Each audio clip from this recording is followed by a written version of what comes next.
WinFM Sports News, which came to you with the kind compliments of Island Bakery. Island Bakeries, good to the last crumb for over 2 decades. We have the best sliced bread anywhere on the island, the best butter bread, cakes and pastries, and a staff that's warmer.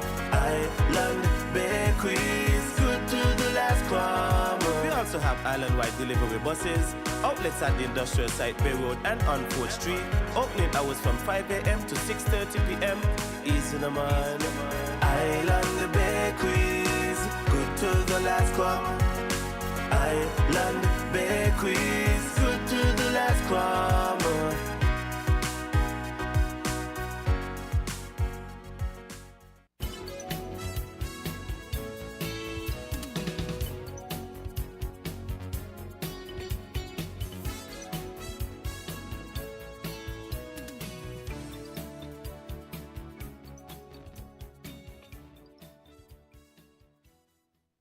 We're different. We're 98.9. 98.9. Win FM. I ain't got no hurricane safety tips now. Well, Skellek got, and together we can weather the storm. So, check this. Prepare for power outages. Charge devices before a storm strikes. Develop a plan in the event that electricity goes. Learn where and how to shut off your home's electricity. Ensure that there are no trees in the lines near you. If you are experiencing low voltage, turn off the main switch in your home. Do not touch wet appliances. Be sure to stay tuned to Skellek's Facebook page and website for updates about the outages and restoration. For emergencies, our contact numbers are 465-2013, 661-2013, and 600. I repeat, 465-2013, 661-2013, and 600. Remember, with Skellek's hurricane safety tips, together we can weather the storm. Reliable and responsible. Skellek is here for you. Powering our community.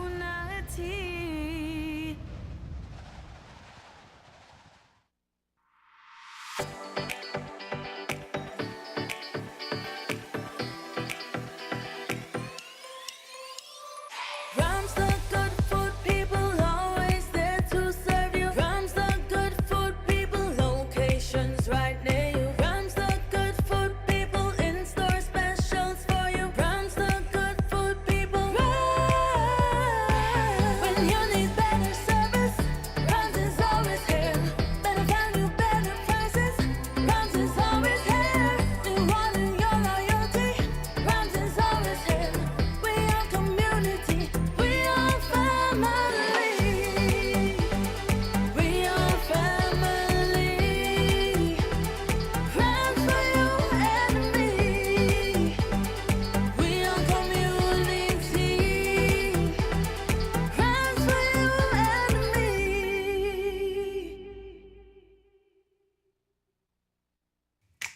Maybe it's the way the brilliant gold liquid reflects our sunshine, or how the bright blue of its label mirrors the clear Caribbean skies overhead. Maybe it's the fresh, crisp taste of this beastly cold beer on a scorching hot day. Maybe it's even the way it brings us all together. But one thing is for sure, Carib is very much a part of who we are wherever we're from in the Caribbean. Carib, it's the way we play. Drink responsibly. Welcome to Island Tea with your faves. Keep it locked in with us for your daily dose of hot tea, only on Win Media 98.9. Morning, good morning. How are we doing this morning? To the Federation of St. Kitts and Nevis, good morning. The regional and international diaspora, good morning, good morning.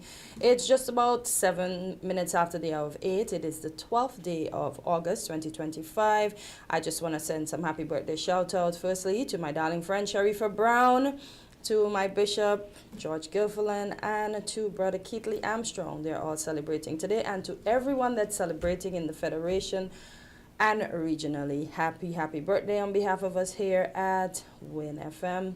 Do something nice, eat cake, eat ice cream, just have a wonderful day.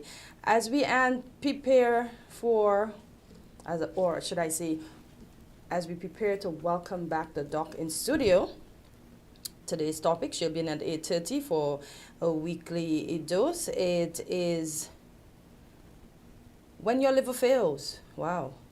So listen out for that so you know how to treat your liver so that you can live a long, well, as long as life permits. I can't say a long life because we can't live forever.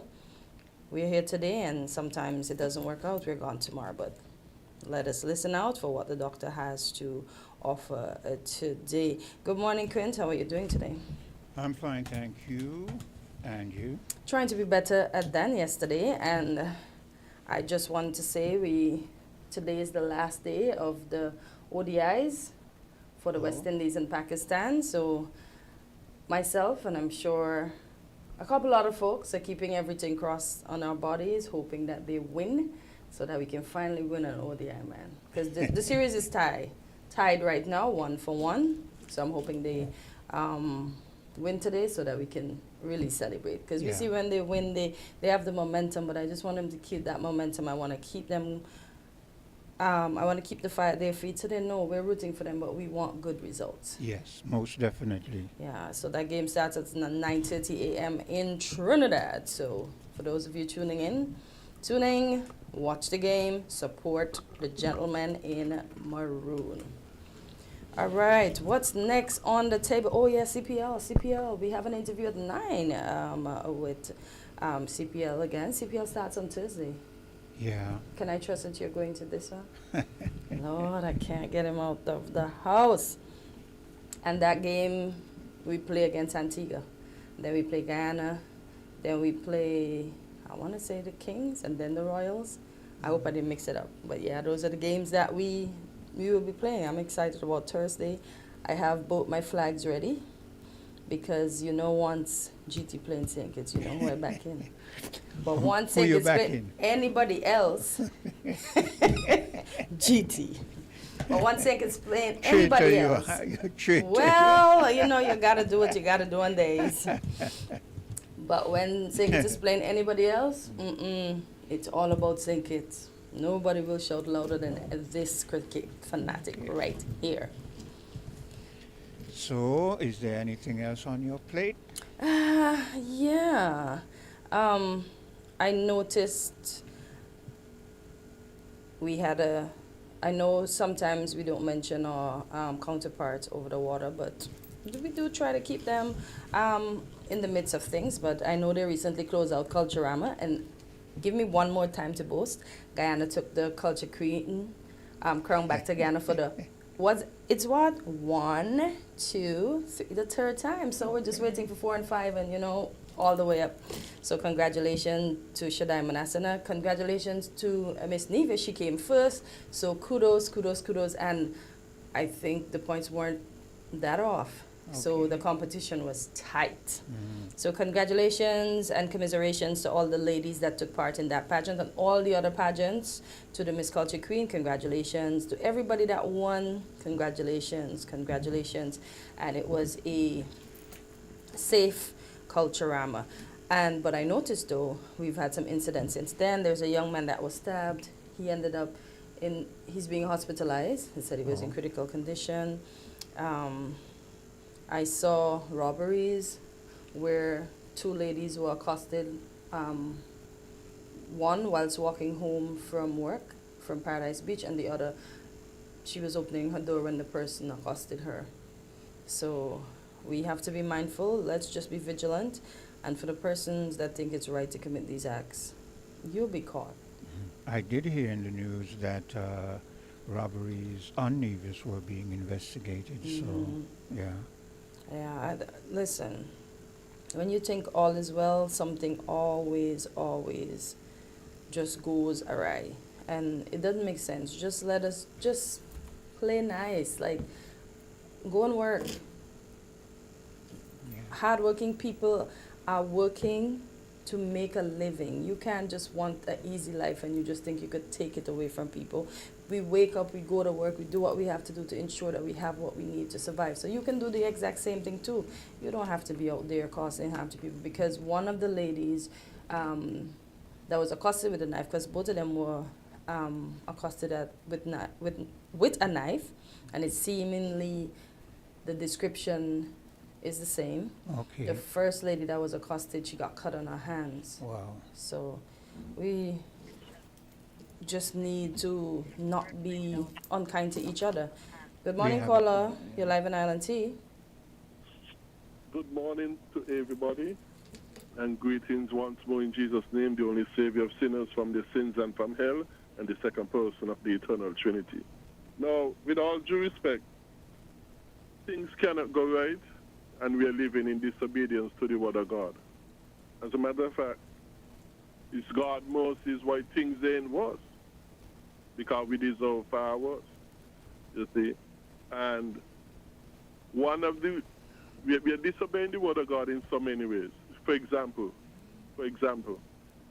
these culturama things, carnival things, music festivals, you name them all, they're all demonic. And we are celebrating them. We are keeping them to the displeasure of God. So how could we expect things to go right? No, God's hand of judgment is on us. And until we repent and start to obey the word of God, things would always be going worse and getting worse and worse the more we continue down that road. So we need to first get right with God. No matter how much police experts or so we have, if we don't first get right with God, according to the Bible, in starting with true biblical repentance, we are just destroying ourselves, digging our own graves. So, yes, that is what I had to say. The answers start with the Bible and are only in the Bible. The answers and the solutions that we want, and that, well, we don't want them, but we need them, that we need. The answers and solutions are all in the Bible and nowhere else. Thank you very much. You're welcome. Okay, and I'm going to play a clip, and it goes back to the America and Israel and that kind of stuff, so just give it a listen. Zionism has brought us nothing but grief in America. Can you name one positive thing that Zionists have contributed to America? That us fighting these perpetual wars on behalf of Zionism has contributed to America? But can you also recognize that Israel, placed where it is, as a tiny thumbprint in the middle? Well, again, ask the questions, Piers. Name something positive that our Zionist AIPAC foreign policy has brought to America. Well, I think the positive side of, if you want an answer about that, is that America has been Israel's steadfast ally because it recognizes as a country that Israel has been under an almost unique, multifaceted threat on its border for a very long time from people that want to destroy it. And you know that you may not see that as a benefit, but Israel has been very supportive to the United States in many ways. I just want something concrete that has been benefit. Like, we got better in America in this way. Just name something. Gas prices, just something that the average American can relate to. Well, you're not going to have a correlation between Zionism and gas prices in America. Of course, you're not. No, I'm just giving obviously you an example. Just tell me one thing that they contribute. Because what your argument here is like, well, you get a pat on the back and you can say that you helped this country, which was formed in 1948 by pretending to be refugees, if you will, and being invited into the homes of Palestinians, the horrific story of what happened. Well, they weren't pretending to be refugees. They were people fleeing a Holocaust. Let's be clear. Let me finish my statement. What do you mean? When I say pretending to be refugees and being invited into the home, you would think that these people were helpless and were going to be grateful to the people that hosted them. People like Muhammad Hadid, Bella Hadid and Gigi Hadid's father, who was an infant at this time in his mother's arms. She had just given birth. They had invited these refugees because of the goodness of their heart, and then one day they return home and their doors are locked and they are told that if you try to enter, you are going to be shot and killed. That is the reality of how Israel was established as a state. Okay, that is not a stain that you can wipe from history. Most Americans growing up actually believe what happened was that, okay, it was a little messy. That's what happens after wars. Borders get changed. At the very least, they were given money. I mean, you've lived here for hundreds of years. Here's money for your property. No, that's not what happened. They were forced out of their homes at gunpoint. Listen. And it's wrong. But your argument is that what we get to be is that nation that keeps supporting it as they continue to move their borders in this way. Now we're seeing that incursion into Gaza, and we are certainly going to see it by the end of this administration in the West Bank, because like I said, that is why Miriam Adelson gave Trump $100 million. Yeah. And you notice he couldn't find one good reason why benefit from America, and he's a British. And you see how he's just grasping at straws to be an apologist for all that is happening. Now, recently I heard the news in relation to, well, we've been bombarded with these news in relation to Zelensky and what's his place called again? Ukraine. The Ukraine. And when I hear it, I say to myself, because the news journalists, they tend to give you this spin, hear them. Well, you know, people are dying and people are being pushed away from their homes, and you need to really, as a people, have some sympathy for these displaced people. And I'm thinking, wow, so you're not doing the same for the Palestinians? So the Palestinians are being massacred in mass numbers, but you want us to forget about that, but have sympathy and empathy for who you want us to have sympathy and empathy for? And I agree with you totally, because as you said, we're not hearing much. The BBC is covering it, but we're not hearing a lot of persons saying, Israel, you're wrong, stop it. No. But I see, as I said, Australia and New Zealand, and I see that Israel is condemning Australia for wanting to do something about it, but they're going to condemn anybody that's not with them. And it's sad. I know the Bible said to pray for Israel, but Israel needs to know when to stop. And enough is enough. Not that Israel.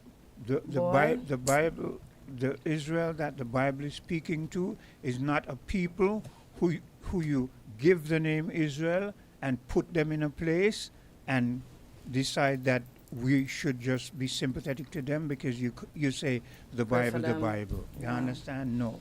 But here's another clip, and this is a bit of humor now.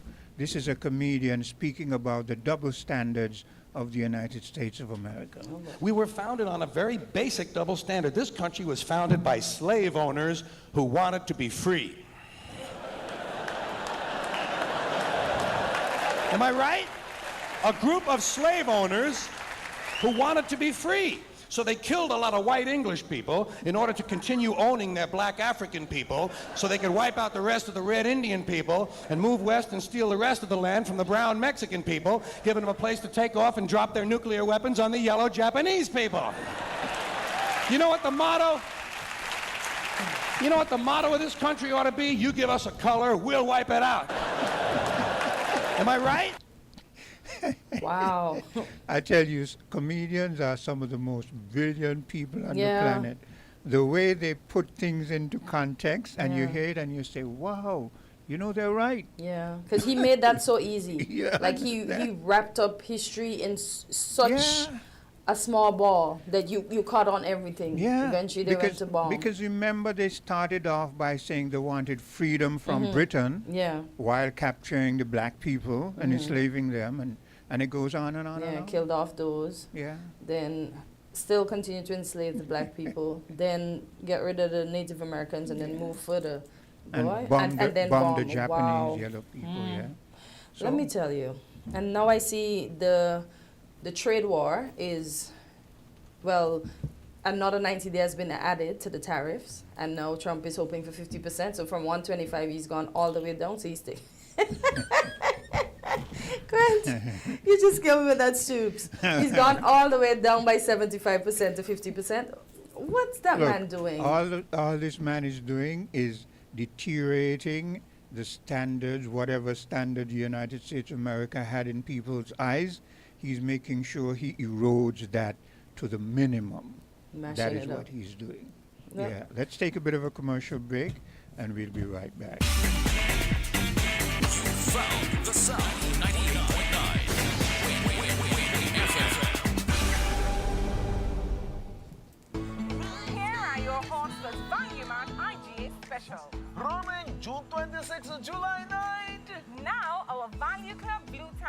specials. Kraft barbecue sauces are just $7.99 each. Essential Everyday vegetable and canola oil, $13.99. Essential Everyday shredded and chunk cheeses, $7.99 each. Banquet breakfast sausages, $7.99. Essential Everyday fries are just $14.99. Essential Everyday disposable containers, $15.99. And now our very low weekly value deals. IG and Essential Everyday peanut butter, creamy and crunchy, $8.99. Essential Everyday pasta, $4.99. IGA or Essential Everyday salad dressing, $9.99. Essential Everyday oats quick and old-fashioned, $15.99. The AM toothpaste, $4.99. Nature Valley granola bars, $12.99. Shop smart, shop value mart. Tell them in Spanish. Sea listo y haga sus compras aquí en Value Mart. Basta! We run things, things are on we. Basta! Basta! Living color, do it differently. Basta! Basta! Large and in charge, like for the party. Basta! Basta! We set the pace, then everybody follow it. 7 flavors, best taste. Basta! Bolder, better, better. Pick your color. We set the pace, then everybody follow it. Basta! Live in full color. Basta! Flow customers, unlock big prepaid rewards every time you activate a prepaid plan. Activate a 7-day plan or higher and earn points towards your rewards. Activate again, earn even more points. Activate next week, well, you get the picture. The more you activate, the more extra data and prizes you earn. Get in on the big prepaid rewards. Dial *129 or visit topupflow.com to activate a prepaid plan today. More than 42 million cars from 19 different car companies are being recalled for faulty airbag inflators. Repairs are fast, easy, and free. The problem isn't with the airbag, it's with the airbag inflator. Because the inflator can rupture, shooting shrapnel through the airbag, which can cause serious injury or even death. Don't risk it, fix it. Please contact TDC Automotive Division to find out if your Toyota vehicle is affected by the Takata airbag recall. Visit or call us at 465-2511 in St. Kitts or 469-5430 in Nevis.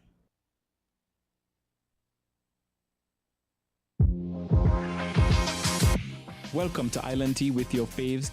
Keep it locked in with us for your daily dose of hot tea, only on Win Media 98.9.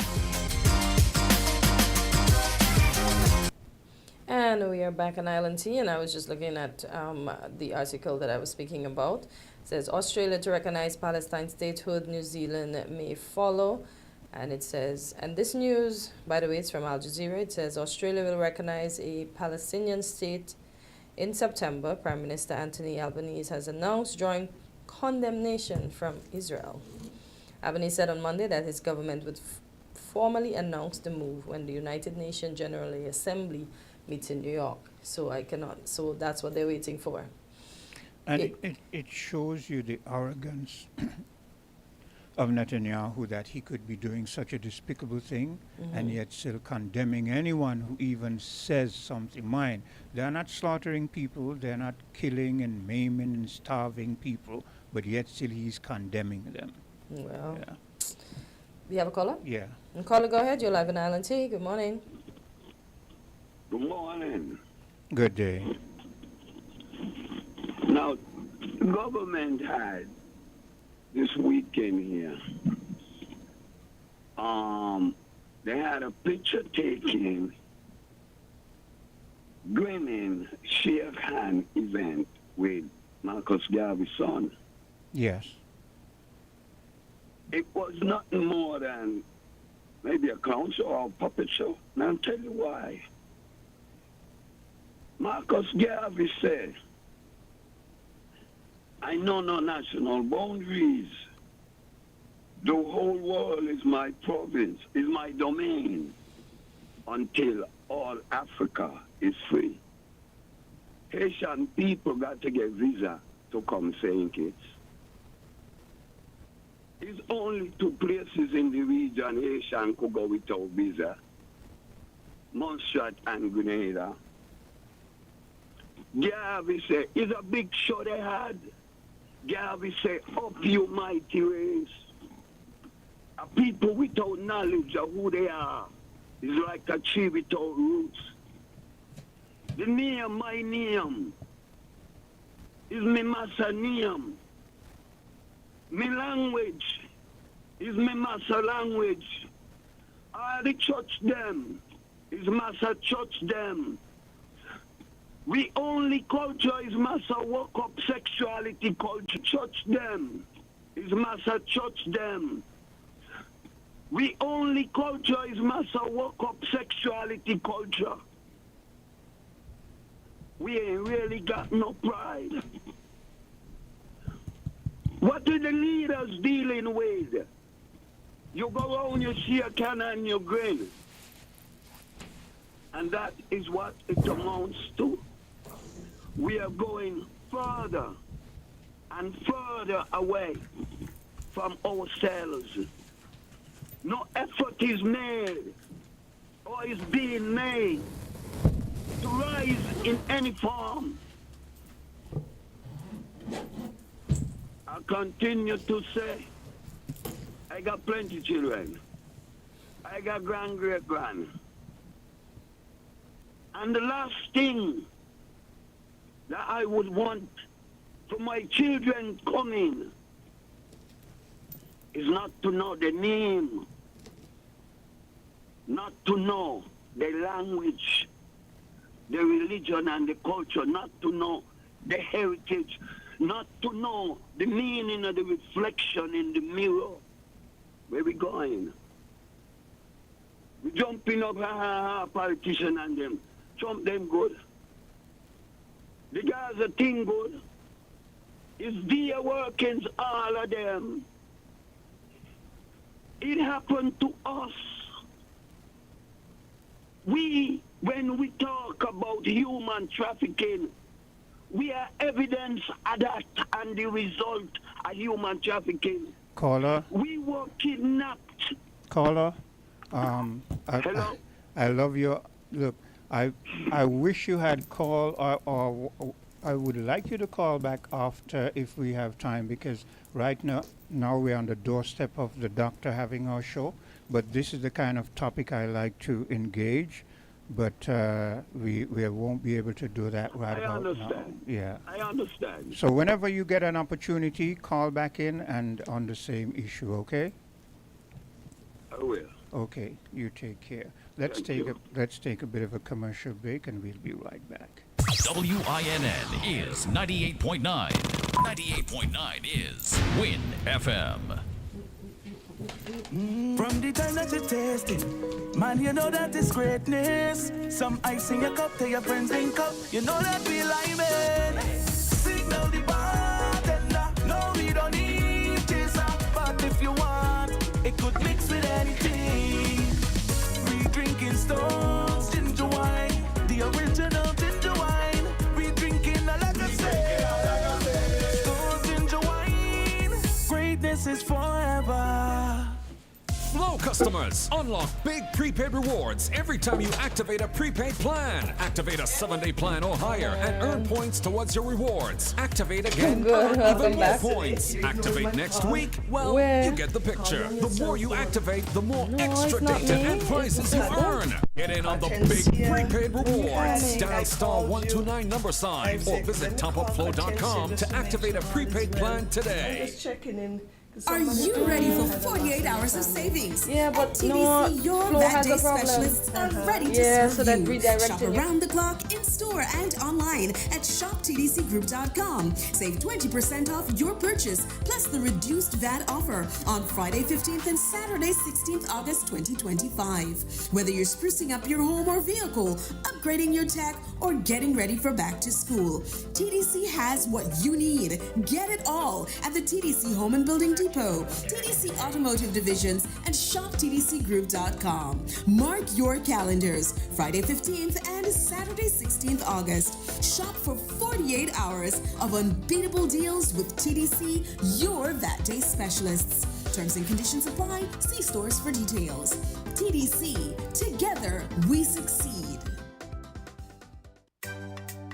For this year's Restaurant Week, National Bank wants you to swipe more, win more, and experience more. Use your National Bank Visa credit or debit card at any participating restaurant for a chance to win a VIP Culturama experience. Pick your event, get a glam makeover, and skip the lines like a star. Or get $500 in Lyman cash and splurge to the max. Swipe and win with National, the official bank of the St. Kitts Nevis Restaurant Week.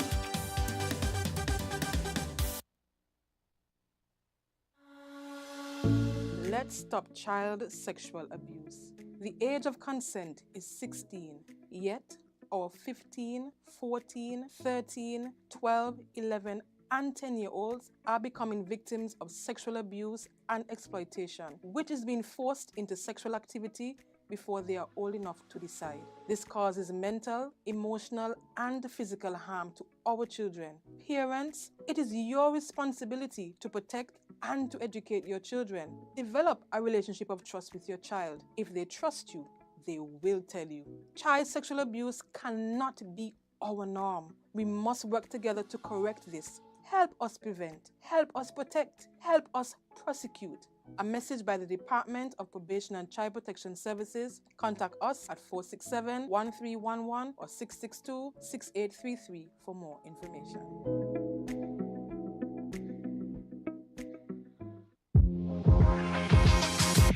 Welcome to Island Tea with your faves. Keep it locked in with us for your daily dose of hot tea, only on Win Media 98.9.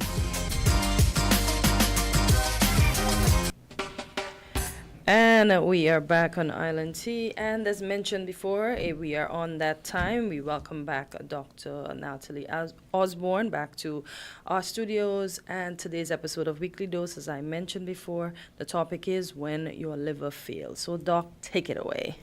Good morning. It's good to be morning. back here with you and to be with our audience. So, when your liver fails, and it seems to be failing quite a lot more in recent times. We're seeing more and more cases. So I introduced to you a 50-plus-year-old male. He had previous history of diabetes, so I saw him some time ago, and he obviously had lost significantly, had significant weight loss. And then when in discussion, he said he had lost about 30 pounds, thereabout. Was unintentional. That is always important to know, because you exercise, you're trying to lose this weight, but this was non-intentional, with nothing really changing in his life. You saw the wasting in his muscles, obviously his arms, his limbs were thin. And then what's significant was the distension or the protuberance of the tummy. That is always kind of indicative. The belly looks big and bloated.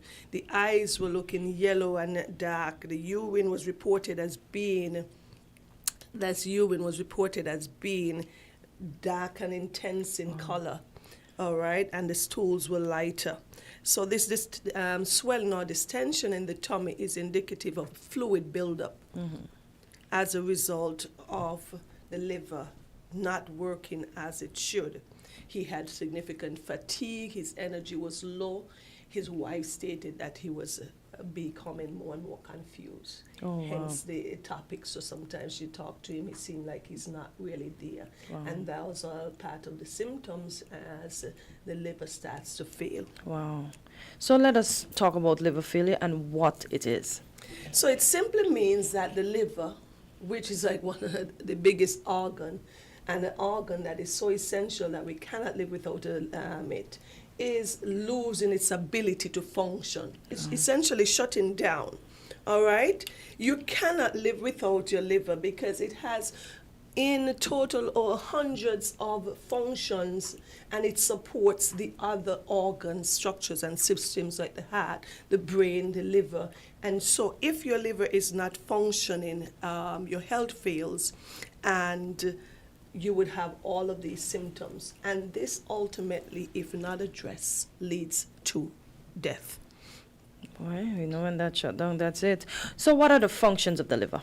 So to bring and mention some of the essential functions of the liver, because it's important for the audience to understand, it breaks down and metabolizes carbohydrates. So all that nice food that we eat, those cakes, those buns, those donuts, pies and stuff, it is important. So it breaks those down, it goes to the liver, and what is not used for energy is then stored, okay, and a lot of it is stored inside of the liver, all right? And when needed, so sometimes in period of long fasting, your liver would then say, hey, I need some energy, so we'll break down some of that stored energy and send it out to be used. It helps to synthesize or metabolize lipids, so your cholesterols, all those things, your proteins, they call them lipoproteins, and all of these things are metabolized in the liver. It helps with protein metabolism as well. So you think about all the proteins that we eat from our meats and stuff, that's important. It has another important function, detoxification.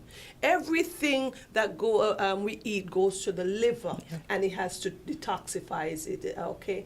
So alcohol uses, anything that is all in our food that is unhealthy, and it creates and it eliminates that waste and send it out so that we get rid of it, okay? So those toxins, drugs, most of the drugs that we use, hundreds of them, has to go to the liver to be detoxified and eliminated. All right, hormones, things like that. It's also very important in what we call bile. You've heard of bile. So bile is a liquid that we use to help break down fat. So it is important. The bile is made from something we call bilirubin. When your red blood cells die off, that bilirubin goes to the liver and it processes something that is called bile. Bile is important. If we don't produce enough bile, we can't digest our fat, and then we have fatty stools and lots of other complications. So that is why when these persons, your liver fail, your eyes get what? That yellow discoloration. That is the buildup of what we call bilirubin. It also stores a lot of essential vitamins that we know. Vitamin D, vitamin A, vitamin K, minerals and ions and stuff, and it has functions in your immune system, protecting your immune system. So think about all of these stuff that it participates in. If it's not working, then we have quite a big problem, if I would say so. Let's talk about acute liver failure. So if you talk about acute liver failure, cartensia, you must know that there is a chronic liver failure. So acute means that it happens in a short space of time. Most literature speak about less than things like 26 weeks. So it's a matter of weeks when this happened. This is essentially somebody who was healthy, had no problems before, and then you realize the liver is unable or incapacitated to do its function, and then you have a lot of toxic load that builds up, okay? It can be as a result of viral illnesses, toxins that we consume, so poisoning and stuff, anything acute drug use, okay, that can cause acute liver failure. Okay, so what is chronic liver failure? So chronic liver failure, as opposed to acute, happens over years of damage and destruction to the liver cells. Everything comes down to these liver cells that are called hepatocytes, and those are the units that is responsible. So over time, because of different reasons, alcohol abuse, chronically used chronic drugs, different diseases like hepatitis, those can lead to your liver failing and creating scarring and destruction. So that damages happen over time, and it leads to something that many persons would hear, cartensia, cirrhosis. And that is it. When that liver becomes nodulous, hard, thickened, and the cells are so scarred off, they die off over time, the functions that the liver carry out are no longer possible because the cells are dead and scarred off. All right. So what are some of the signs and symptoms of liver failure? just mentioning the patient who presented to me, if you think about it, the patient would present with abdominal pain or discomfort. Sometimes these pains are just in the right upper side there of your tummy. Sometimes it can also be very kind of non-specific, especially in early stages. That person can become nauseous, like they feel full, they don't have an appetite, they start losing weight, they can have vomits, all right? And then they can then have things like yellowing of the eye. Remember we said that the liver is responsible for producing and metabolizing and excreting that bilirubin stuff. That is what is deposited in the skin. So people's skin, especially in persons who are fairer and lighter skin, the Caucasian skin, you can see the yellow deposits. You can see it in darker individuals in our eyes, the white of our eyes. You can see it if you ask them to lift up their tongue, open their mouth in that mucous area. You can see it in the palms of your hand more vividly, in the sole of your foot, those areas in our race of individuals. Then these persons can have what we call hepatic encephalopathy. That's a big word, but this person is saying the toxins, things like ammonia is not being eliminated, Hortensia. And what happened, that builds up in the brain and circulating, and that person becomes confused, that person then it's lethargic, and you realize that your family member is not responding, is not as lively or as active, and their words are not as they should, and they're not connecting the information as they should. So you realize things like that. The skin can start to itch because that deposit of the bile salts from the bilirubin and all that stuff, that deposit in the skin. I'm sure persons would have seen persons who have that yellow discoloration scratches their skin a lot because that builds up in the skin. They would scratch their skin to the point that that skin breaks and bleed. Okay, the urine becomes dark because the body is not metabolizing and get the bilirubin, so it is excreted in the urine, trying to get rid of some of it, and so that your pee is dark. Some of that bilirubin, once it works well and everything is functioning well, it's supposed to get inside the colon and get into the stool and give the stool that brown color. So when that is not functioning well, that stool doesn't get that nice brown color and it becomes lighter. You hear the patient say that the stool is a little bit clear. The liver also has an important function because it makes those clotting factors. What are clotting factors? Those are essentially all those good stuff and proteins that are inside of the liver that if you get a cut, it releases those so that the cut can coagulate and you can start bleeding because you don't want that person to bleed excessively. So if your liver is not functioning, these persons bruise quite easily, and they tend to have all these what we call like bruising on the skin, little hematoma from any little bumps they may have. They lose weight, they lose a lot of muscles, and there's a characteristic muskiness to their breath. Some people would recognize it over time because of we talk about swelling to the limbs as our patient presented. The patient said, "Doc, my limbs, I see that my ankles are swollen." And even though I'm losing weight in other places, my pants is becoming extra tight because your belly is becoming bloated. That's that extra buildup of fluid that is inside of your tummy. And so you get shortness of breath as it gets worse. Your urine, you're not producing enough urine. And if this continues, of course, you know what happens. These patients then can go into complete systemic failure where the kidneys start to fail, and these persons eventually can lose their life as a result of this liver failure. So what causes liver failure? I know we touched on some, but... Yes, we touched on some in terms of when we explained it. A lot of times these are things that we know and persons have seen in our community. Some of the viral infections. You've heard of hepatitis. Hepatitis A, hepatitis B, hepatitis C, hepatitis D, E. They can cause it. Different viruses. You would have heard of the Epstein-Barr virus, the cytomegalovirus. So lots of different viruses. Herpes simple virus. Okay, so you want to think of that. Drug overdose. One of the most common drugs that causes acute liver failure is the acetaminophen. We hear paracetamol. Persons who want to die by suicide. Some persons who are crying out for help, sometimes they take a large dose of these pills and they can lead to acute liver failure. You don't want that to happen. In some pregnancy complication, because the liver can become fatty and having fatty deposits during pregnancy, it is rare, it can lead to some of these conditions. You have certain genetic disorders like autoimmune. Once you heard that word autoimmune, like this system, these conditions are saying that your body is attacking itself. Yeah. So you can have this autoimmune hepatitis, Wilson disease, that is deposited a lot of copper that is deposited into the liver.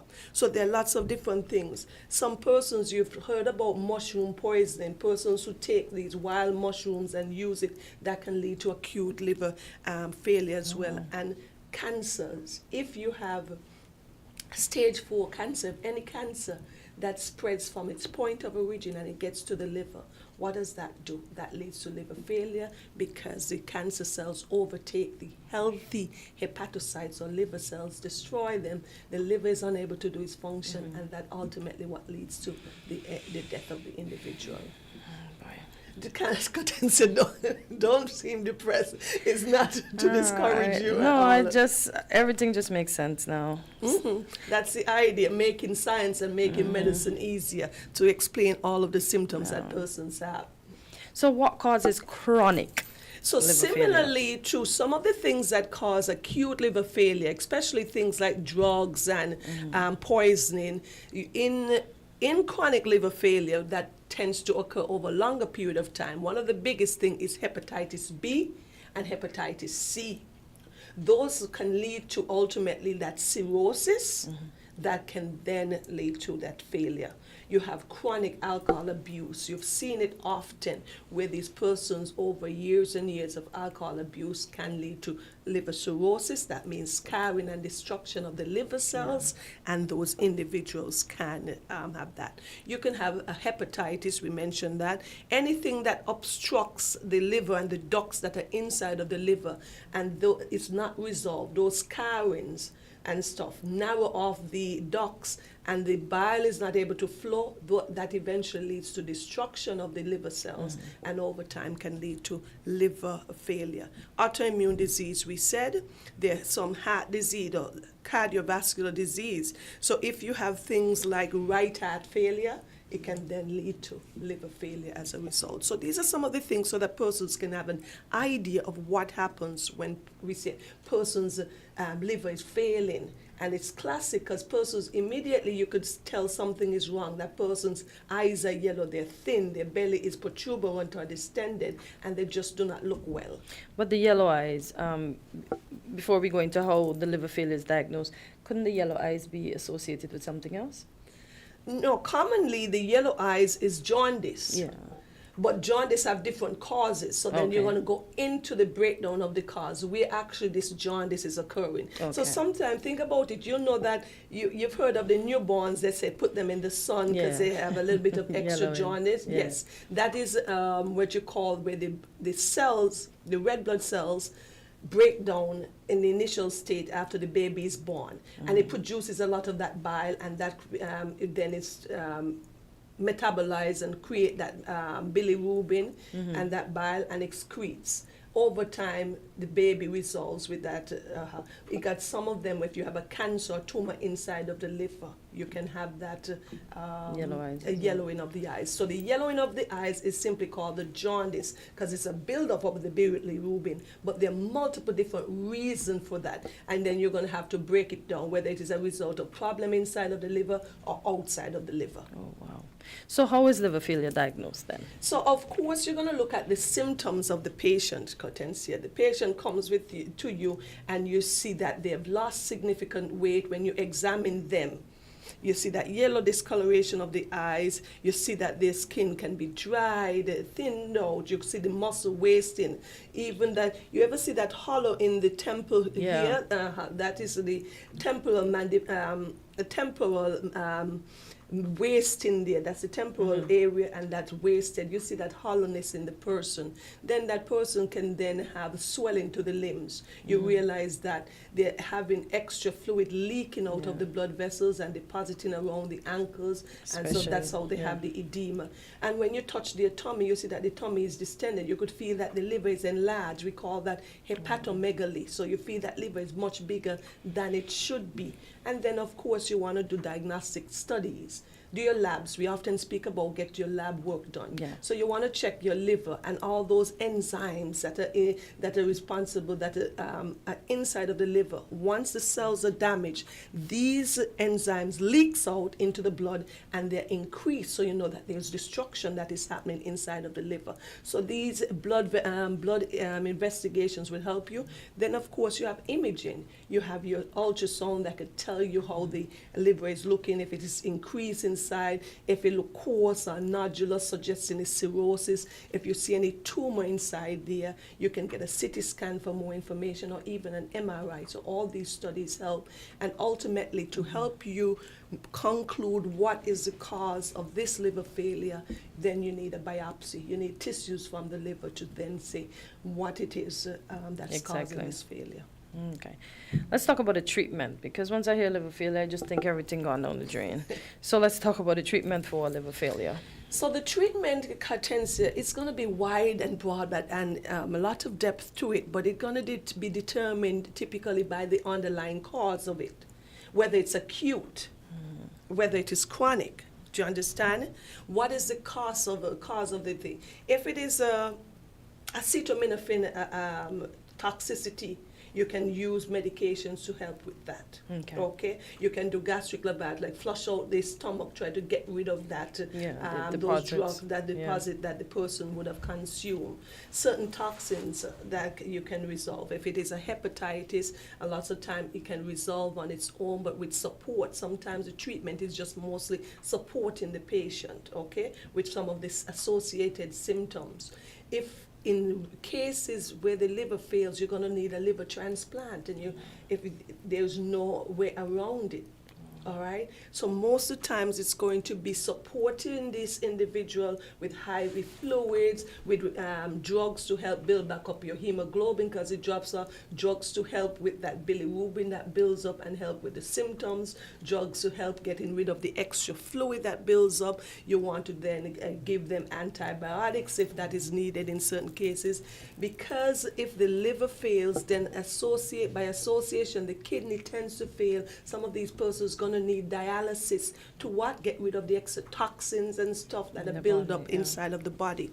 And so ultimately you would like to treat the cause and the underlying cause, and most time if it goes to such a state where it is irreversible, because sometimes the liver failure can be reversible, but if it goes to a stage of irreversibility, then that person definitely needs to have a liver transplant, which we do not do here. That person will have to be in a first world country that does offer that service and get on that waiting list and hope that they can get a so like kidneys, liver. The liver has to match your yes. Wow. All of that is, so you have to be, you have the correct donor. Okay, to have that done. Wow. So let's talk about how can this all be prevented. I know they say prevention is better than cure. Sometimes we don't listen, but please listen to the doctor this morning. So you want to protect yourself from some of these toxins, of course. There are lots of different chemicals in different workplaces that persons are exposed to, like certain insecticides, certain fungicides, cleaning products, paint, aerosol sprays. So you want to protect yourself from these. You wear those hazmat suit, gloves, things like that, depending on the type of work that you do. You want to protect yourself from blood exposure. Because when you talk about hepatitis B and C, which are two of the most common cause of chronic liver failure, you want to make sure that you protect yourself, especially with hepatitis B, that can be transmitted sexually. So want to make sure that you protect yourself. And it can also be transmitted via blood.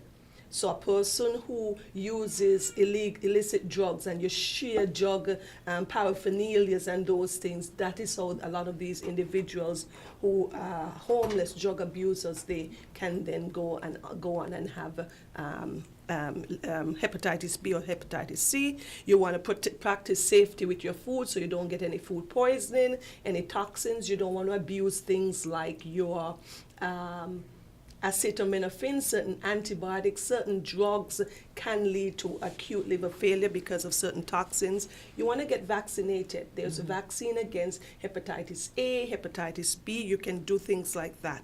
Use medication only as directed. So if your indication for your paracetamol, which is acetaminophen, that's the main drug, say only take so much in a 24-hour period. Do not over-exceed that, because that can lead to acute liver failure. You want to stay healthy and stay close to your health provider. If you're pregnant, get all your health checks, and you want to get regular wellness checks. So if there's something going on with your body, you get that sorted out early as possible, and reduce your alcohol use and smoking. And if you can quit, it's also better.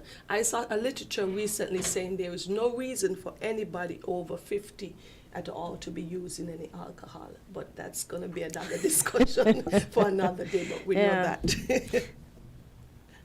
Okay, no problem. Yeah, so, yes. All right, so Doc, thank you. As usual, our pleasure having you back, and I look forward to seeing you on our next episode of Weekly Dose. This is where we have to end it for today, so thank you so much. The information is always welcome. I know my face always has a look, but it's just that I'm taking it in and I'm understanding so much, but thank you so much. Okay, have a great day, everyone. Bye-bye. You too.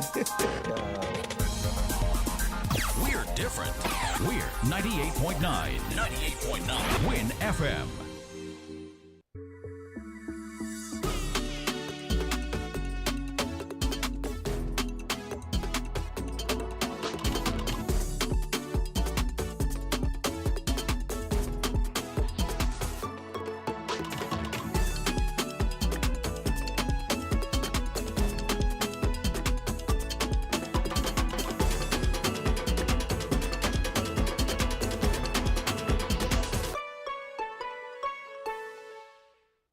More than 42 million cars from 19 different car companies are being recalled for faulty airbag inflators. Repairs are fast, easy, and free.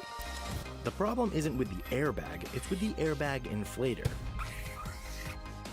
Because the inflator can rupture, shooting shrapnel through the airbag, which can cause serious injury or even death. Don't risk it, fix it. Please contact TDC Automotive Division to find out if your Toyota vehicle is affected by the Takata airbag recall. Visit or call us at 465-2511 in St. Kitts or 469-5430 in Nevis. Got itchy palms?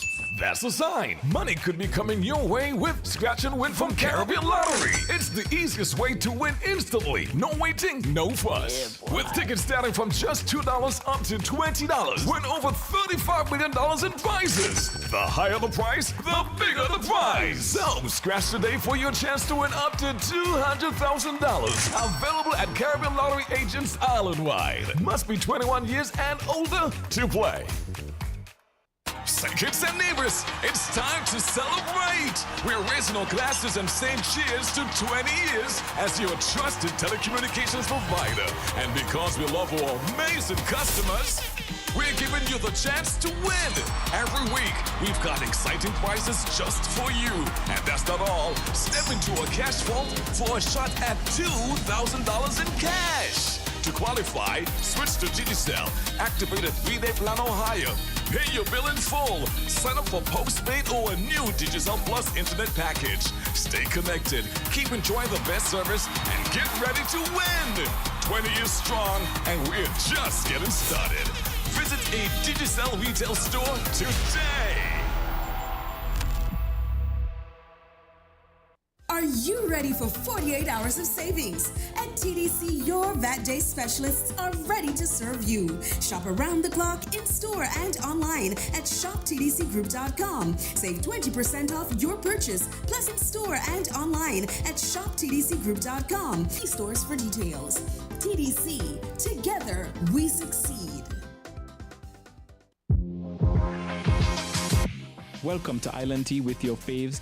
Keep it locked in with us for your daily dose of hot tea, only on Win Media 98.9. St. Kitts and Nevis, it's time to celebrate! We're raising our glasses and saying cheers to 20 years as your trusted telecommunications provider. And because we love our amazing customers, we're giving you the chance to win. Every week, we've got exciting prizes just for you. And that's not all. Step into a cash vault for a shot at $2,000 in cash. To qualify, switch to Digicel, activate a 3-day plan or higher, pay your bill in full, sign up for postpaid or a new Digicel Plus internet package. Stay connected, keep enjoying the best service, and get ready to win. 20 years strong, and we're just getting started. Visit a Digicel retail store today.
Welcome to Island Tea with your faves.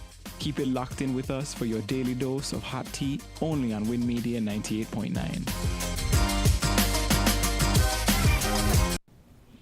And we are back on Island Tea, and it's all about cricket as we promised. And in the house with us this morning, we have once again Mr. Peter Miller. Peter, good morning. Welcome back to Island Tea as we continue to promote CPL. Hiya, how are you doing? I'm really excited. Last time I spoke to you, I was all the way back in the dreary UK, and now I'm in beautiful St. Kitts, so I'm absolutely delighted. I'm very much looking forward to us getting underway. I'm laughing at the fact that you said the dreary UK. I do not want when you go back to the UK. You're reprimanded for that, but it's happy to have you in Sunshine City. So how has the weather been treating you so far since you're happy to be in St. Kitts? Yeah, well, you know, the sun is shining. It's absolutely beautiful. Yeah, very, very happy to be here. Very happy. Good stuff. Glad to hear that you're here safely and enjoying the sunshine. We know that the ticket box office, it opened since last Tuesday. Would you be able to say how ticket sales is going in anticipation for the matches that begin on Thursday? Yeah, really good pickup yesterday. I think, you know, I know people in St. Kitts like to wait till the last minute to buy tickets, but as we get closer, tickets are starting to sell. I think there's a lot of excitement. And there's a lot of things going on. You know, I think people in Nevis are really excited that we've organised water taxis for you to come over for free. So I know that's really exciting. So Quali Water Taxis is going to have departures at 6 o'clock, 6:30 and 7:30. And you'll be able to walk with your CPL ticket, get on for free, and then there'll be a bus from the port to the stadium as well. So that's great. That's really exciting. And then yesterday we announced that we were going to have some of the best music artists from the region playing at CPL games this season. So we're going to have Akayu Sweet, we're going to have De Jour, we're going to have Brandon Charnel, we're going to have DJ Smudge. There's some really, really big acts that are going to be playing at half time. So that's really exciting as well, all included within your price. Oh, wow. So let me ask, when it comes to the tickets, right? Since we're on the vein of the tickets, do we still buy one, get one free, or we just have to buy now? Because as you've realized, we are a last minute folk around here. Is it? Yes. Are those the buy one and get one free were at the pop-ups? So now you've left it too late. You're going to have to buy one and get another one for your friend. So we try our best to get people to be less last minute, but we don't necessarily succeed. So, but no, I mean, those tickets are still really great value, right? 27 ET for a ticket, not a lot of money. You know, I know, having wandered around Bastia, you'd struggle to get a sandwich and a coffee for that, right? Yeah. So it's not a lot of money. So I hope people will come along and support.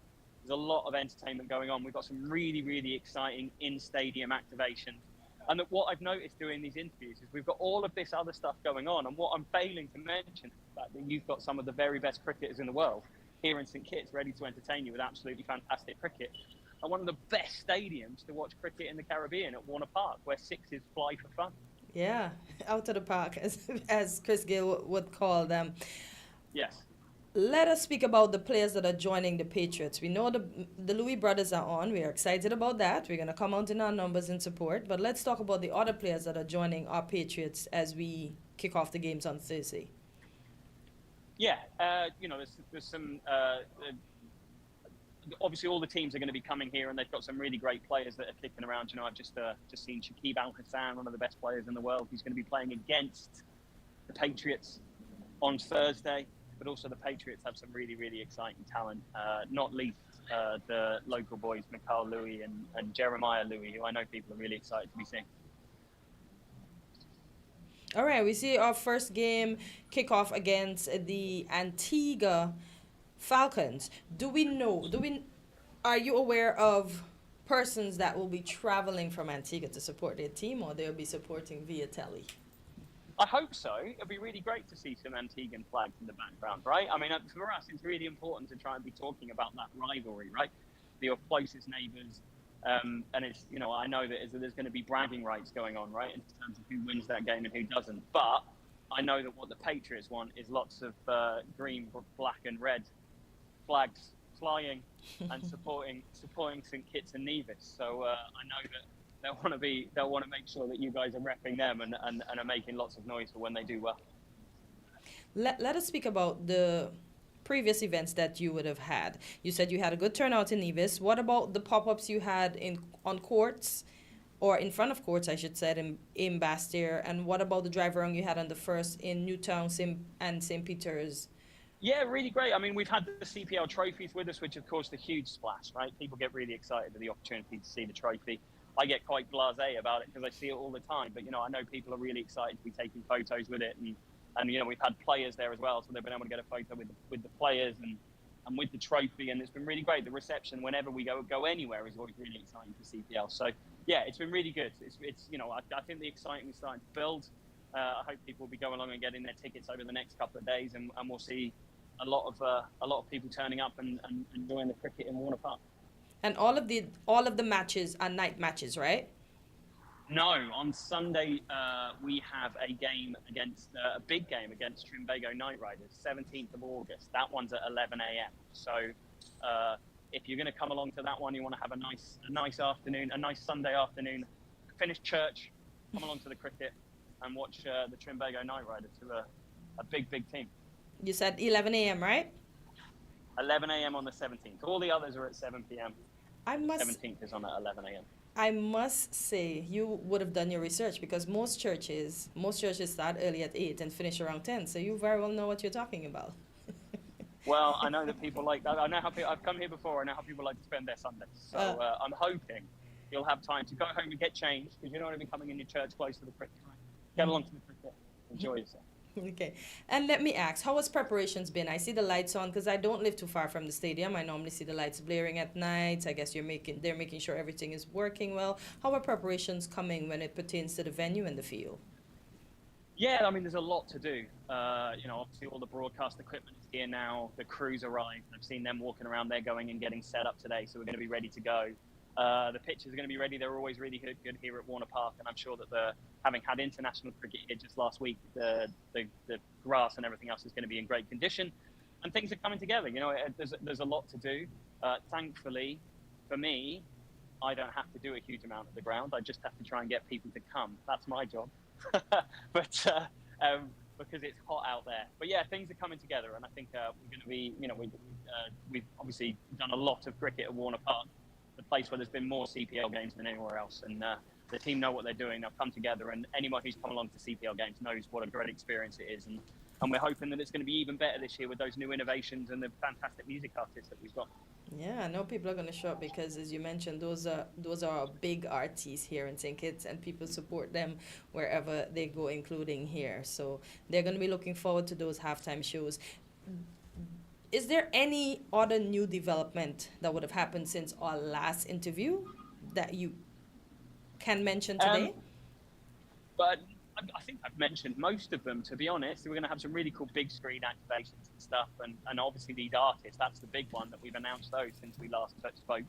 But yeah, more than anything else, it's just, now's the time to go and get your ticket ahead of the 14th of August against the big local derby against Antigua and Barbuda Falcons. Okay.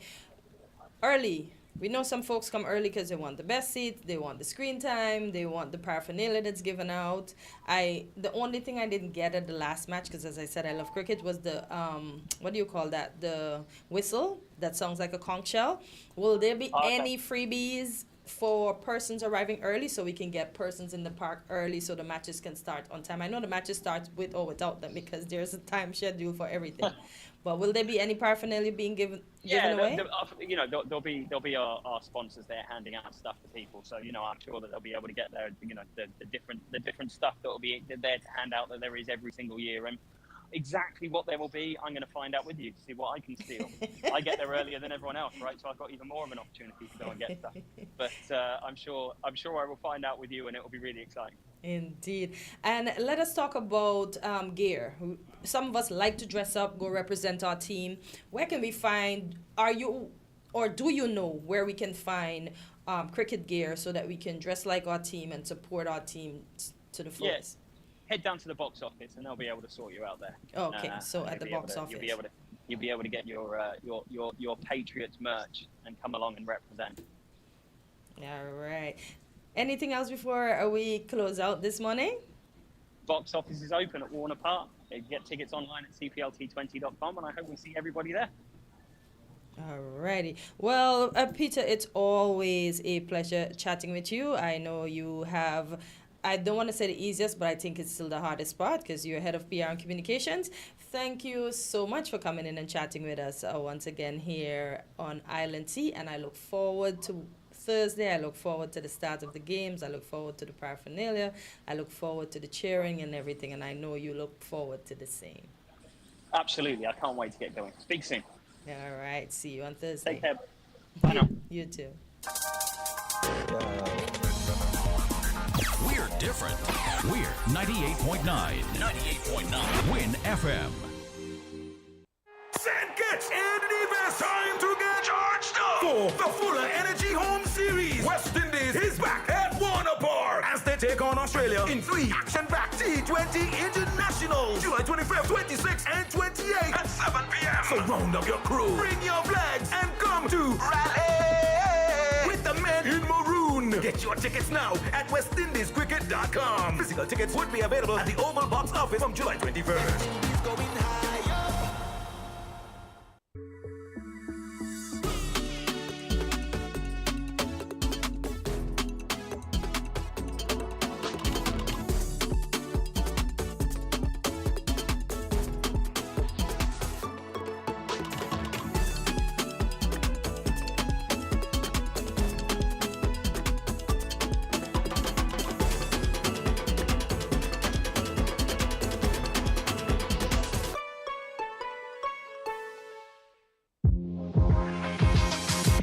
Welcome to Island Tea with your faves.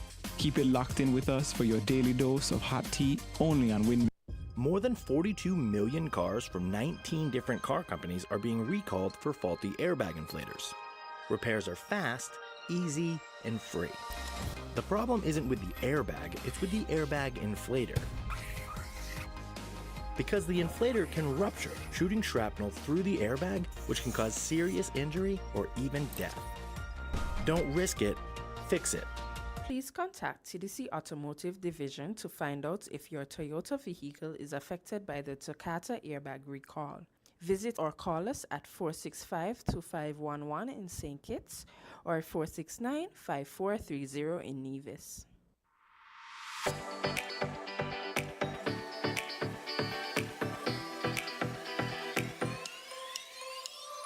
Rams the good food, people always there to serve you. Rams the good food.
Welcome to Island Tea with your faves. Keep it locked in with us for your daily dose of hot tea, only on Win Media 98.9. And we are back on Island Tea, and as you would have heard before, the box office is open. Go buy your tickets. The only game that is a day game is on Sunday, the 17th of August, 2025, and that game starts at 11 a.m. So for those of you who will be attending at church finishes at 10. Maybe you can picnic. Yeah. Cook all your food early in the morning, pack your baskets, and head to the cricket. Be on the mound with your family. Who knows? The camera might just capture you having a family meal at cricket. So let's go out and support our Patriots as they take on the Antigua Barbuda Falcons, the Guyana Amazon Warriors. You have the Barbados Royals, the St. Lucia Kings, and the Trinbago Knight Riders. So St. Kitts is poised to have the all the opening games. So let us go out, support, and show them why every year or every time there's a cricket match, it should be held in St. Kitts. We make cricket great here. So go out, get your merch at the box office, get your tickets at the box office. Remember, free water taxis for those of you coming from Nevis. I hope you made a note of the time, 6:30, 7:30, to get over and support our Patriots. As I told Quint, the only time I won't be supporting is when they're playing the Amazon Warriors. Oh. I might get got, but yeah. I like that little dance there, you know what I'm saying? That's the only time I won't be supporting. But I wouldn't want to see her in how she does behave. Listen. Because you see that little dance she just put on. It's all in good favor, man. Listen, me and my good friends from St. Kitts, let me tell you, they have two of us amongst us that are Guyanese in the group, right? And let me tell you, during that game, we actually view each other like, they'd be like, oh my God, these are the same two girls that get along so nice with us behaving. So we like, no, we GT no. They always tell us they're going to send us back. But you know what they say, you always live some life before you're old and cold. So, yeah, exactly. Yeah. So yeah, we go out and we enjoy. It's all in good spirits, So yeah. Now, Quint, you have anything to add before I continue on? Let me see. Oh, you remember I promised you a clip with a father dropping off some sons, and one of them, he's telling them to keep his pants pulled up. Remember that? I'm going to play that for you right now. There's this father. The video shows that he has, it looked like 3 sons, but maybe he dropped them off at different points, and this particular one, and it's the look that the son gives the father when he makes a comment that you should see that. Anyway, here's a clip. Love you, man. Have a good day at school, dog. See you at your game later. All right. So you be safe, man. I'll check on you. Oh, boy, you got a fat old boy. What? Pull your pants up then. Pull your pants up, dog. Every time you got the car, you sagging every day. You know, I'm just letting you know, you want to go to jail, you know in jail what that means, right? When you go to jail, they said you sagging, it's like an open entry to like, hey, come to me. It's available. Stop sagging your pants. Every day you got the car, your whole butt hanging out. That's what they're going to be saying. You're going to walk around looking like, oh, you got a fat booty. Ooh, look at the big booty, he's thick. You should get a BBL. Pull your pants up then. Pull your damn pants up, boy. You got belts, all type of stuff at home. You want to do that. I'm just warming you up for what's going to happen if you go to jail or something like that, or the wrong person see you or something. You can't even get mad. You can't. Hey, look at you. Look, bot tail out. Yeah, pull them up. Yeah, pull them up. Yeah, I tell you. You see the last part where he says, yeah, pull him up, because the son he actually pulls up his pants. I tell you, but when the dad first makes the comment, he was already about to get out of the car, right? Half of his body was, but when the dad, he comes back in and he sits down, right? And so all when you hear the dad saying, well, pull your pants up then, it's because he has this kind of look on his face like, Dad, I can't believe you're telling me this, you know what I'm saying? But Dad said, you know, I'm just warming you up for if you go to prison or if someone sees you on the street. like that. That's the part I'd be like, Lord, please don't speak something that we don't want, because we don't want him to go to prison. But I guess I understand what his dad is saying, right? Look, but that's how fathers are, because that's what I did with my sons. You don't wait till you say, if you go to prison, this. We don't wait until you do. No, that's how fathers deal. We don't sugarcoat anything. You understand? That's the difference between moms who are nurturing, and we need that aspect, but you also need the father who's going to say, your son do something and say, you better be careful, because where are you heading? You're heading to prison? Yeah. That's how we are. I figure I'm not a dad, so I won't. I don't know. But I looked at the sagging of the pants, because I'm always researching something while I'm listening, and they said it only came about in the U.S. prisons because I guess this is before they put maybe elastic in the waist. Yeah. They said they weren't allowed to use belts because of suicide and other things, so that's why the pants sag. But then the hip-hop culture thought it cool and adopted it, and this is how it is. The other night we went to cricket, the last match that we had here, and 4 young men came up and stood just between the stairway where we were seated. They were in our view, and Quint, his pants was below everything that the Lord blessed him with in his little self. So it's like a little above his knee. And I'm like, what's the point? Because everything is outside. His boxer, everything is outside.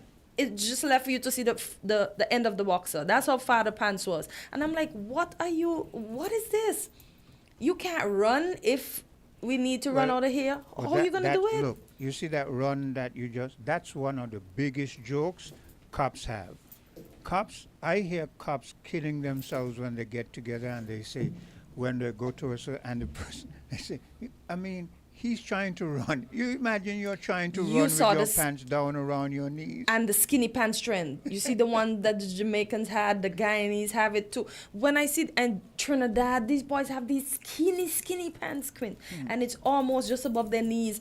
How are you going to run from the cops? And I'm not saying, listen, it's just what it is. As you said, the officers have jokes, because how far can you get? If something is to happen and you have to run, how far can you get? I bet they're going to pull them pants up and run, but the pants are so tight. Yeah. Like the pants is, I'm like, I don't understand. Up to yesterday too, I got out at home and this young man passed, and everything is outside. I'm like, what is this? What is it with the pants? Good morning, caller. You're live on Island T.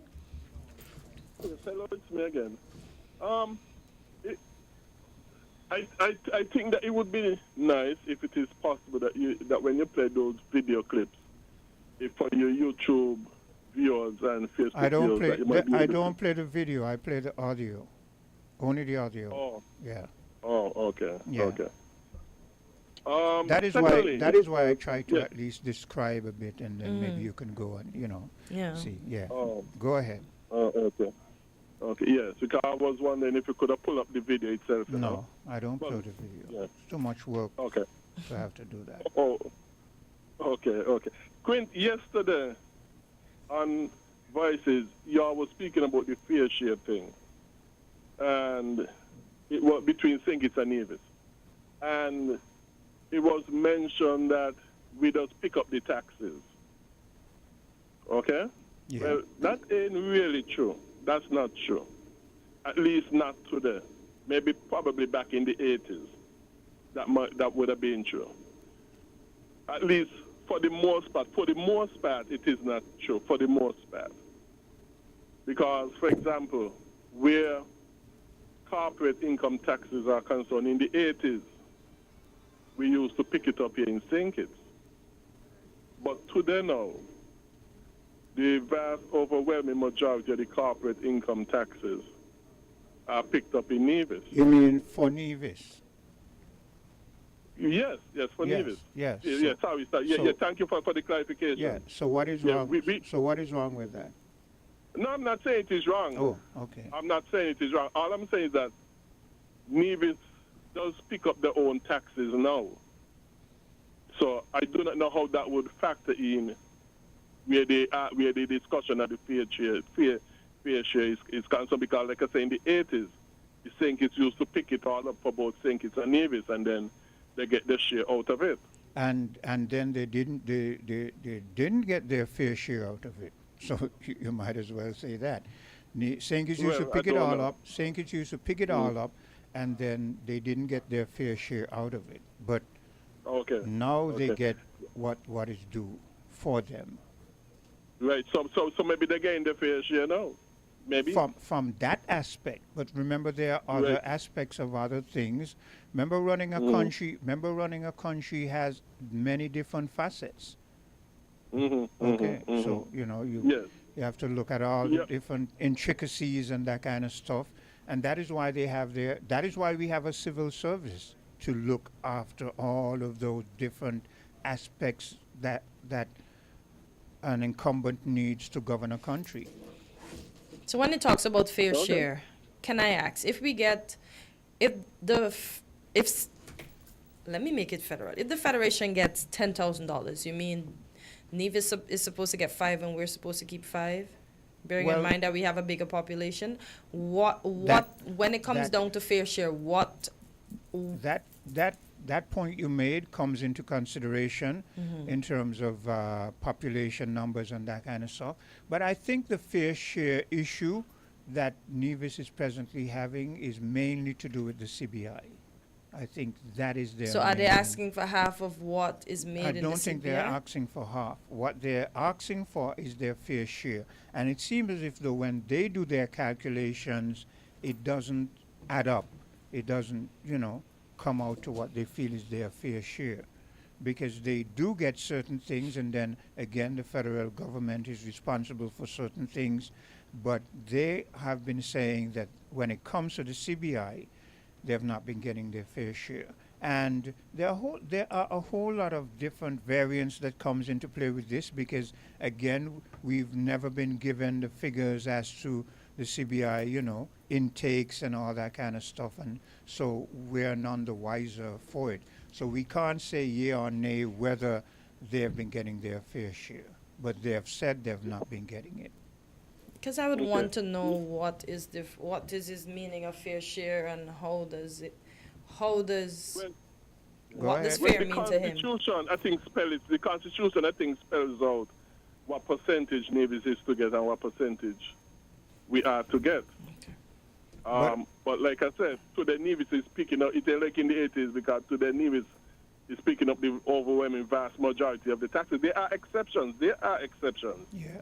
But where the vast overwhelming majority of the taxes are concerned for Nevis, they are picking up theirs. Here's my take on it. My take is if we had a perfect world and we had all honest people, everyone would do their accounting appropriately, and then depending on population size and all that kind of, and the fact that the federal government is in charge, responsible for security and that kind of stuff. Take all those things into consideration and give what is, in relation to the figures, give what Nevis is entitled to, and we keep the rest. But it doesn't seem that is what is happening. It seems as if the books are always being done in a way so that Nevis complains that they don't get their fair share. Responsible for security and that kind of stuff. Also, I think constitution, where this man-made document is concerned that the Federation considers to be the Constitution, I think, for example, the corporate income tax for both St. Kitts and Nevis is supposed to be picked up by the federal government. But it is relaxed, and Nevis is now picking up their corporate income taxes. And but I think this is why I say that if you have people who are honest, if you have people who are trying to do everything above board, I don't see a problem with that, because maybe, for instance, the federal government says, well, okay, we want to give you a little bit more autonomy, and then Nevis should be aware of this and be a bit more considerate sometimes, perhaps, and say, okay, it's a give and take. You know what I'm saying? Right. Yeah. No, I'm not arguing for the rightness or wrongness. I'm just saying this is how the situation is, whether right or wrong. So I'm not arguing you about mentioned Nevis picking up more tax. What is that so? Relax. Over time things get relaxed, rules get relaxed, and that sort of stuff. because I think the taxes, I know definitely the corporate income tax that they're picking up is really the federal government supposed to be assessing it, which in the headquarters is down here in St. Kitts at the Inland Revenue. Yeah. You Okay. know, but Morning, guys. as time goes, things relaxes. Yeah. But lastly, I would like to say it is the private sector really who's supposed to be running the country. When government run anything, you're asking for confusion, corruption, and all this other stuff, waste, inefficiency, and that sort of stuff. So it's really the biblical way for the private sector to be running the country, and it is satanic for anything other than the Bible to be considered the constitution and the supreme law of any land, wherever in the world, because that is the Bible rule. Thank you. Yeah. Caller, go ahead. Morning. Good morning, guys. How are you guys today? Good, Fine, thanks. thank you. Yourself? Haven't heard you for a while. I know. I've been listening. My thing is, right, like when Quint was talking, I was saying to myself that I think it's even getting its fair share because but then Quint said something I was saying to myself. We don't even know exactly how much money is coming in from the CBI. Do the public know exact figure? No, I And don't think The public don't know the exact figure, so the people getting their fair share. And this has been promised by everyone who we're in opposition. They say we're going to tell you and we're going to be up. How they call Transparent. it? Transparent. And then they don't do it when they get it. Please, that word transparency, it just fling around. It don't mean a thing. It sounds It nice. just roll off their lips. It have no meaning, no substance. Yeah. To it. They diminish the word. They diminish that word so bad that it's like, oh, please, don't even bother say it. And another thing is this, right? Considering that Mark is the opposition leader, he's been very quiet, so I assume he's getting taken care of. No, but all of a sudden, recently, he has been rearing up his head again. But because that's people what I say, mean. people He's say, been quiet, so I You would heard the think clip I he's played getting yesterday? No, all I you have to do is didn't. speak a little softer. Good morning, Hortensia. Miss Henry, very, very soft. It sounds like the water currently. Because maybe Miss Henry has on. Miss Henry, do you have on a phone or something in the background? I mean, a radio or... You could hear phone? No. I can hear you. I can hear you. We're getting a wicked echo. Yeah. I'm just listening while Cleo speak. Okay. Cleo has dropped out. Okay. Yeah. You. Let me address good morning to everybody at home and abroad. Well, the weather, they said we expect to have 91 degrees. That's a lot of heat, you know, especially when you're old. Now, CPL Patriots, well, maybe the team should be more patriotic and win. What do you say to that? Yeah, I mean, you're playing home. Antigua don't lose home, you know. All right. Now, what Greg is saying is incorrect. Greg now used to go down there to Greg himself, because he used to work on the files. Up until today, some of these large companies, these telecommunication companies, they make one filing. The accounts do not show the amount that they collect in Nevis. If the St. government want to give them something, but it is considered St. Kitts money because the business is in St. Kitts. Okay. Because at first, when I used to go first, everybody paid in St. Kitts, and the Nevis government began to talk about it. And so I remember TDC being the first one. I don't know how, but registered a branch as a Nevis company. But a lot of the companies are still registered and paying the whole amount of the corporate tax in St. Kitts. Yeah. Okay. And knows that. Well, you see, this is about the joint fees and so. A lot of it is unfair, Nevis. okay. Even the defense and so. Security services. national security. It is the responsibility of the federal government. Yet Nevis has to be funding a lot of the things. Okay. Just to get them done. Yeah. And even the diplomatic thing. When they're going to say it's got all the people, I don't know if you remember that on the Unity. Mark had some divisions on the diplomatic corps. Do you remember that?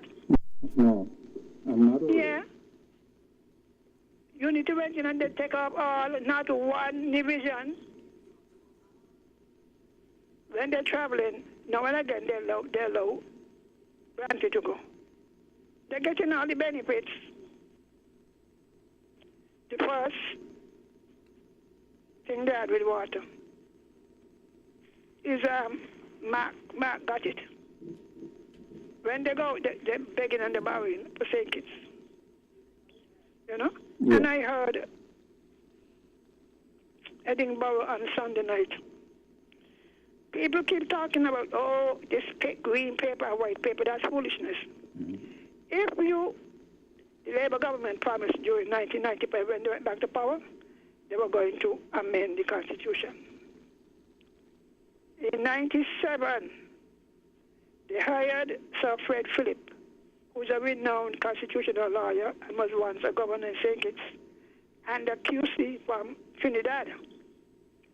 We paid them either $1 million or more to review our Constitution.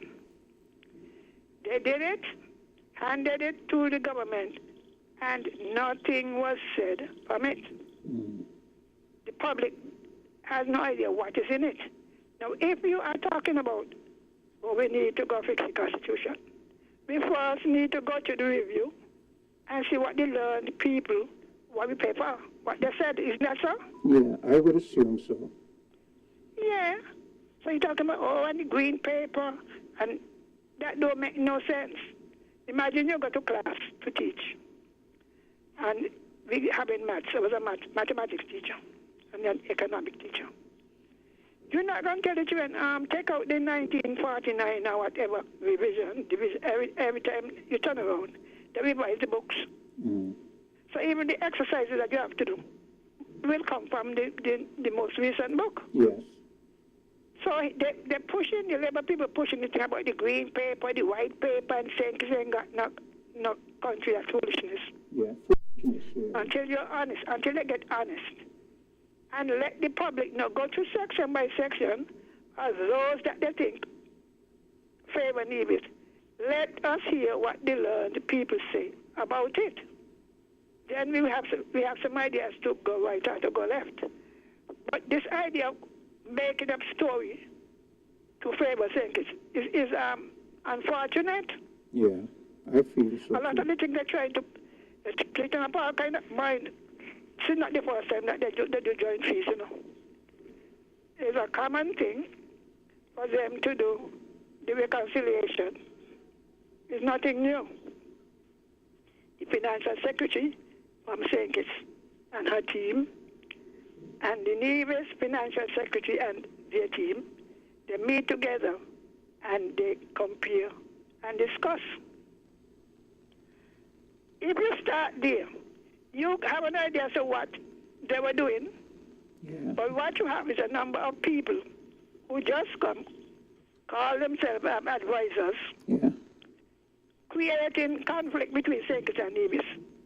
All of a sudden, they're allocating fees and things to St. Kitts, that St. Kitts get the majority of the benefit. I've always known that. And even the debt, I don't know, even the debt. If you look in the estimates of expenditure, at the back of it is a whole list of all the debts that we have in St. Kitts. And if you go to the Nevis expenditure estimates, you see the back of all of the debts they have in Nevis. Yeah. Now what they're trying to do is to add them together and allocate a portion to Nevis. Bigger than what they're paying for. Nevis have their own debt. Yeah. Nevis pay their own debt. I think they say it's over half a million or more. So they are looking for all kind of ways dishonest ways. And then they bawl about 113 must go. 113 will go to the referendum if they keep it up. That's it. And they keep it up because it's only so much Mark could take, It's only so much individuals can take. Yeah, but I And feel... whenever the Labour Party goes and pushes, then they call for it. So why? He has been very accommodating to the Labour Party, In fact, he has not even represented the opposition. Too much so. But there are some people in that supporters in that party who believe in traditional stuff. Saying it must go Nevis. I mean, all kind of stupid excuse.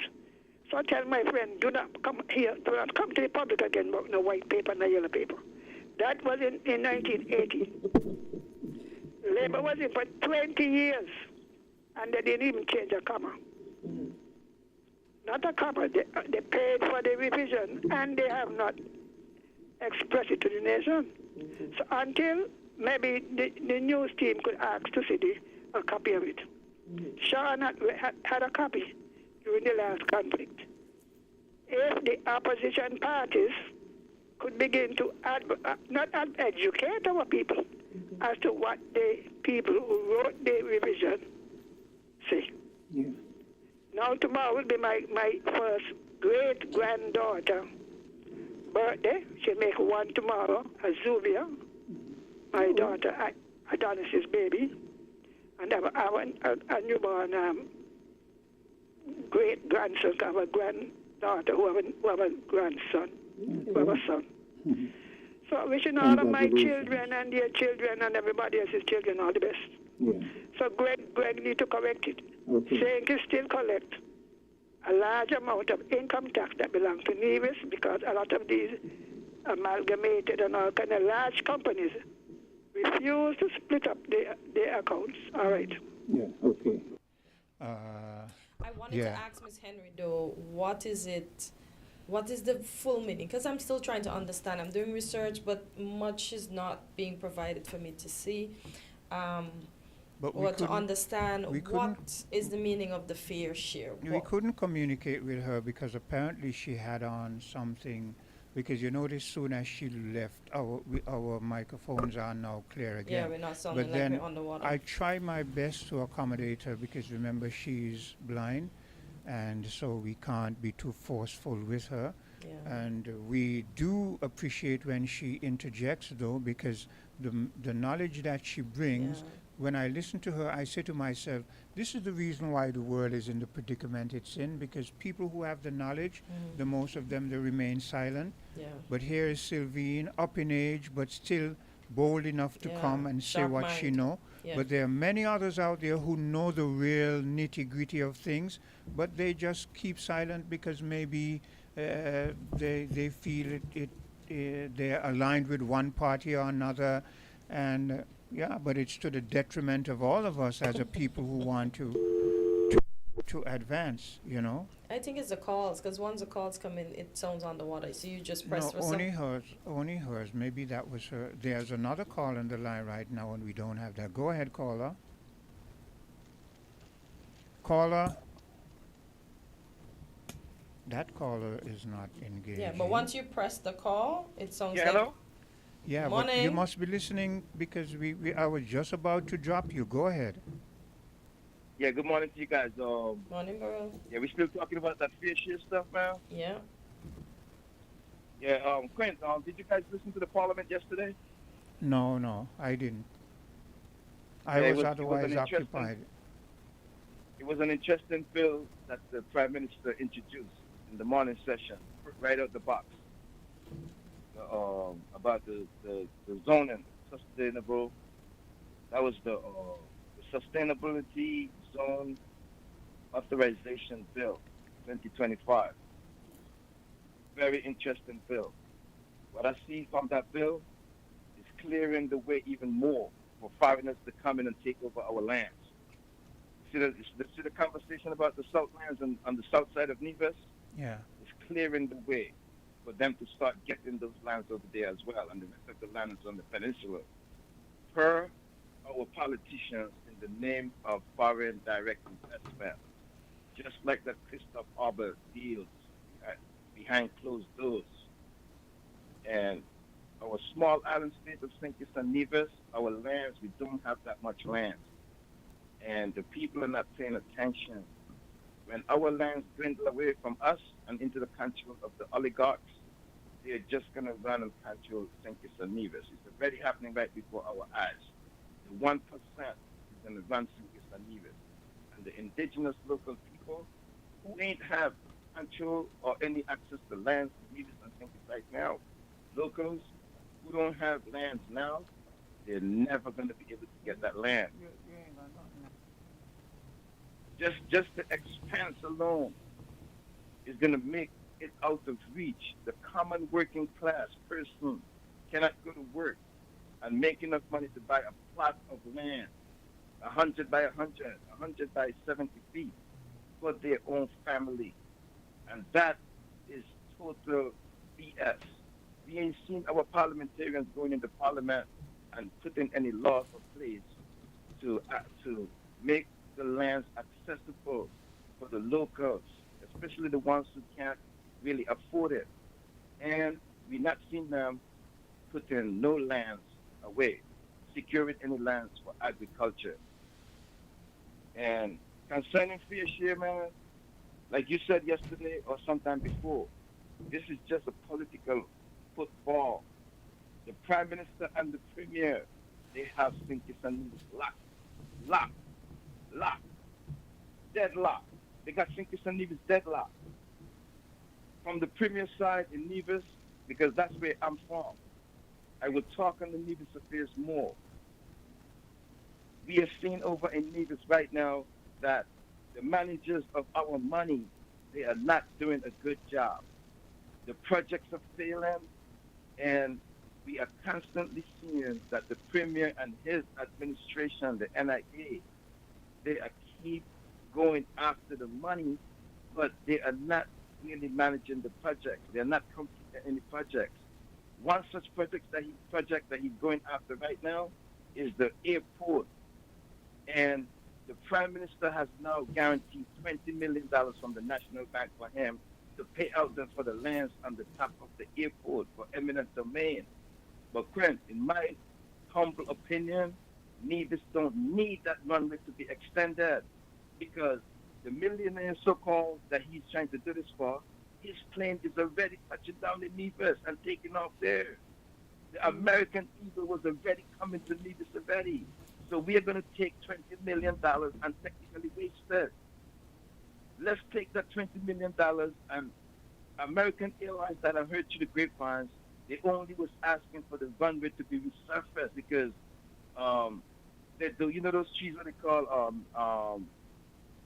they got some the trees. Let me just keep it simple. Trees and grass started growing on the runway. You know what I mean? Man, I think the trees they call manganill trees. They call them manganill trees. Yeah. Because over there in Castle, it's popular for the manganill trees to be growing in that area of Nevis. Okay. I remember that as a little boy. The manganill trees started growing up on the airport runway, and grass started growing up on there. Just like inside of that hospital extension in Charlestown.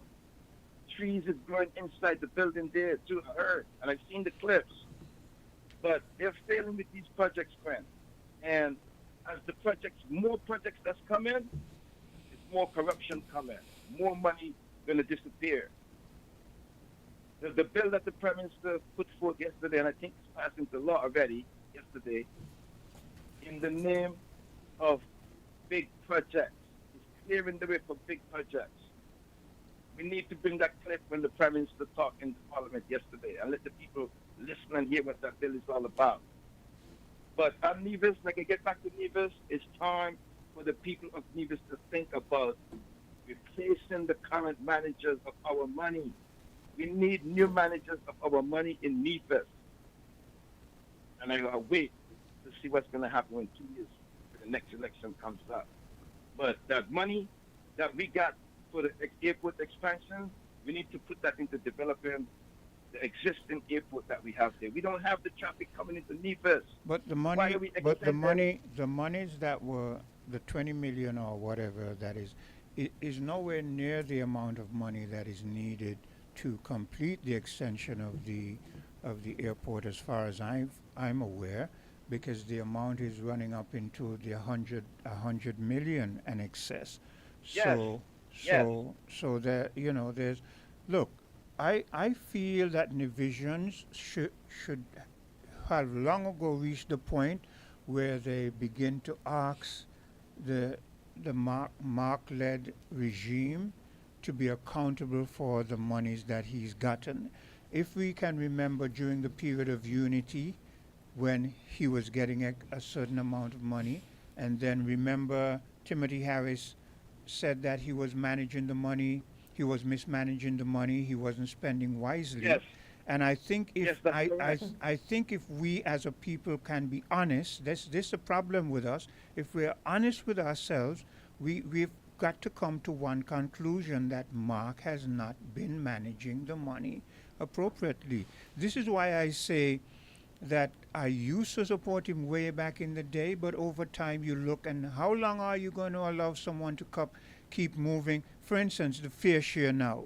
How many times have the media been asking him about fair share since this Labour Party got into power? And he said, well, there never was a question of fair share being foremost in the dialogue, but all of a sudden fair share is foremost in the dialogue again. So there's no consistency. In my humble opinion, yeah, we talk about eminent domain, but the people at the top of the airport in Newcastle, they've been living there forever, and they've been there with the existing airport. Those persons, I believe, they should stand their ground collectively and do not take no money from this man to buy out their properties, because they're going to move out of there and the project going to still fail. Yo, trust me, this is going to go from now until when a new government is swearing to Nevis again. And if they stand their ground, it's just to make a statement to these guys. Because what I told one of my friends recently is that if the NIA government is successful in moving those people from the top of the airport, there's lands on the south side of Nevis. They're going to go after those lands.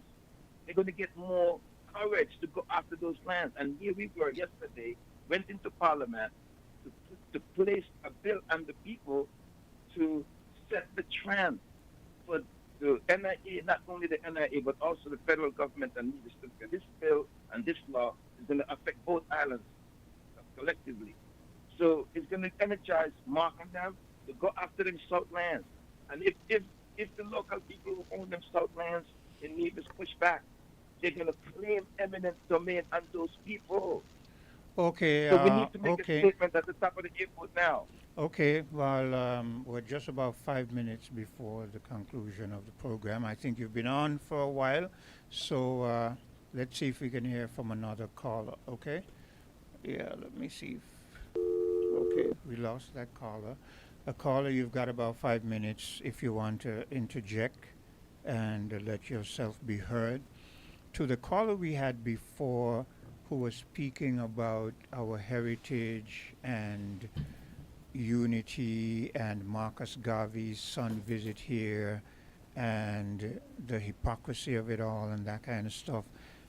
Whenever there's another program and there's time, it seems that like the best time is usually after 9:30, going into the last half hour.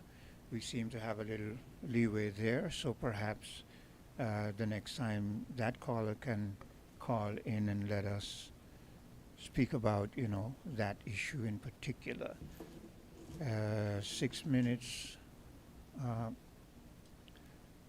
No, 4 minutes. 4 minutes, sorry, before we leave. Is there anything you want to say, Hortensia? No, I just want to get to the bottom of what is meant by the fair share. And well, that we're not going to get to, as the last caller said. A lot of these arguments are going to go until there's a change or the next, whether there's a change or not, or the next election and after, and then it's going to go on, and that's how things keep going.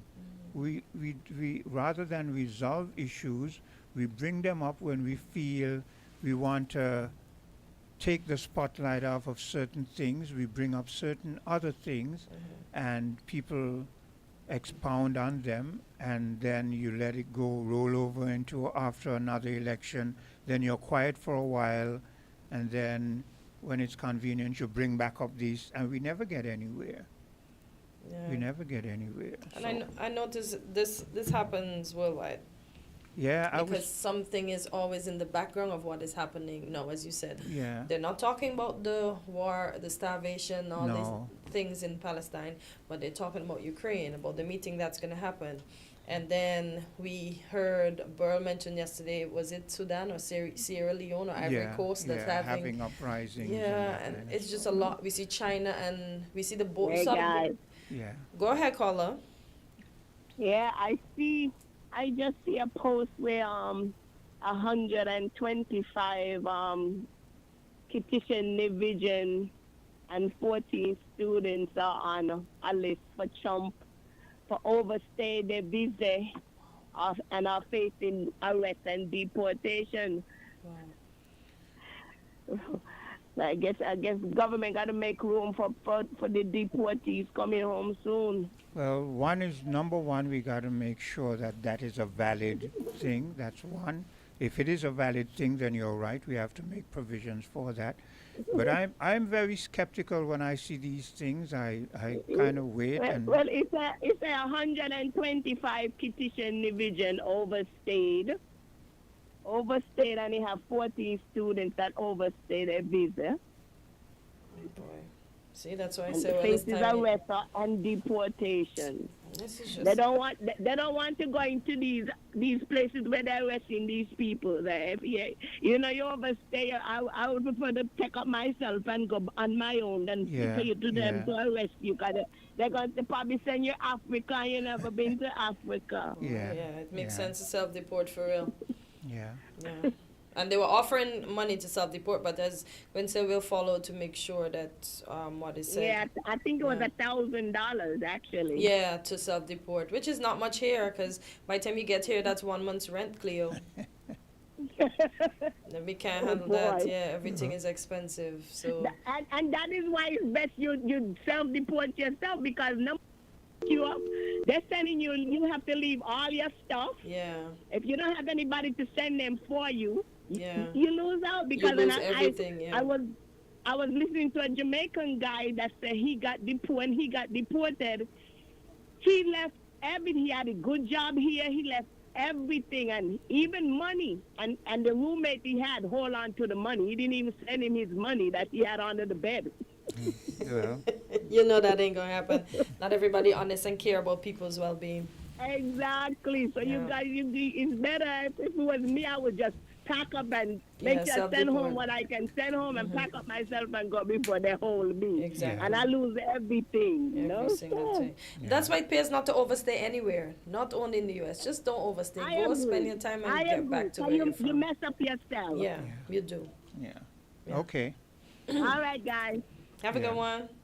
And speaking about deportation, I read an article where a lot of the African nations are refusing what the United States is Send them offering, back?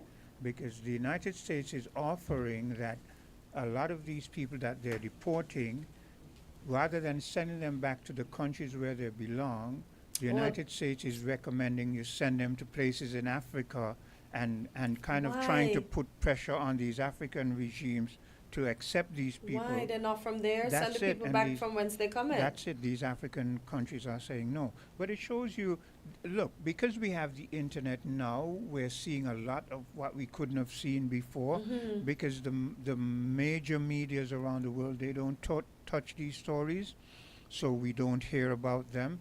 They seem to follow one head, whatever agenda the government wants to push, they seem to follow that. Let's see if we can take a final call. Hello, caller.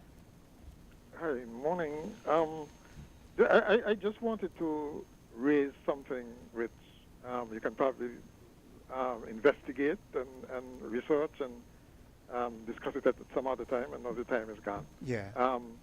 There was a bill passed in Parliament yesterday, was it? Yeah, Burl just spoke about that. I'm aware of of it. You- I'm you- unaware. you I'm know what it's unaware. about? I'm unaware of it. I only just heard when Burl was speaking about it, but I don't know what it. I'm what not it's aware, about. so you can mention it, so I can probably do Well, some I extra didn't. research. I didn't listen yesterday. Okay. So I don't know what it's about. But looking at reactions on Facebook, it seems as if it is something that residents should be paying careful attention to, because it sounds as if it's allowing for the setting up of these special enclaves in St. Kitts and Nevis. Okay, and we got to When be you say very when you careful. say special enclaves, be a little bit more clear. Well, like I said, I didn't listen to it. I absolutely intend to listen to it, but it sounded as if it was like something like setting up another Christoph Harbour kind of development in both St. Kitts and Nevis. Yeah. Okay, and it's under I'm getting the impression that it's under the guise of sustainability development. Yeah. Sustainable development. Okay, and we got to be careful we don't have a Trojan horse here. Yeah. Okay. Yeah. I absolutely, and I think citizens should really research exactly what this bill is intended to do, and scrutinize it to make sure that we don't end up, first of all, people losing their land under the guise of, well, it's for the greater development good, these kinds of things. Yeah. Okay, so I'm honestly kind of concerned based on what I've been seeing on Facebook. I know that's not the best source for information. Yeah. But I'd absolutely like to listen. Yesterday, to what was said. I went into a business place and someone was trying to explain in a way that something about what happened in Parliament and saying that he didn't agree with it and that he didn't understand why you're bringing something forward now, but it's not going to really be implemented until some other backdated time. But I don't know what he was speaking about. The thing is, I would have thought, bearing in mind the small land mass that we are already, that the whole island would be under the stipulation of sustainable development. Yes. Why are you going to create special places for that? To me, there's more in the mortar than the pestle, as people normally say. So I just thought that I'd mention it. I'm glad you mentioned it. I'm glad you mentioned it. So now I would, you being versed along certain veins, I would hope that you would do some research and get back to us on another program. Certainly, right? Okay. Because I don't even remember there was another paper. Yeah. Maybe there was, but I didn't hear it, and therefore it just passed on to the radar. Yeah. But Okay. yes, it's something that we should watch. Yeah. Well, thanks for Okay the then. heads up. Yeah. Yeah. Yeah. We got to keep scrutinizing our leaders, because if we're not careful, look, I've seen a trend, especially happening in the U.S. and British Virgin Islands, where when you first went down there years ago, natives had certain amount of land and blah, blah, blah, and natives did not seem to be too aware of what they had. And over time, if you go back to these places now, you find that a lot of the natives don't own anything, and you ask yourself, how did this happen? So we have got to be very careful that in the position that we are, considering the citizenship by investment and then these other things to do with external, people getting our lands, we got to be careful where down the line we don't wind up as a people who don't have anything, because whereas the IMF and the World Bank and other bodies external are not encouraging agriculture, they are encouraging foreign investment and foreign people coming in, and they're saying you need to make it more easier for us to come and buy land and do business, and they know what their intentions are. Yeah. And if we're not careful, we're going to see where the Caribbean becomes, again, after all those years of our foreparents fighting here and dying here, we end up back in a position where we have nothing. We have nothing. Yeah. Yeah. Got to be careful. We're 7 minutes over time, and got to say goodbye. Yep. Do take care. Continue to have a great day. Yeah. Any last words, Hortensia? No, just congratulations to the St. Kitts team on winning the three-handed domino competition in championship in Antigua. So congratulations. As I heard my husband saying, a lot of women are into domino now. So St. Kitts and Nevis, we got this. Yeah. Oh, yeah. A lot of women, they're just not too far from us. You know, there's a car wash just around the corner there when you go down there. Right after Hertz? I Yeah, think so. at the gas station over there? Yeah. By the old movies? Yes, Yeah, yeah. And sometimes late in the evening when I'm going home, I hear women over there banging dominoes. And I see them too. So, yeah, a lot of women getting into dominoes. So. Yeah, so congratulations to the federations on winning. Let's keep winning. So, Patriots, you got to do this for us. I'm putting the fire under your feet already. Let's do this. Yeah, let's do this. We're different. We're 98.9. 98.9. Win FM.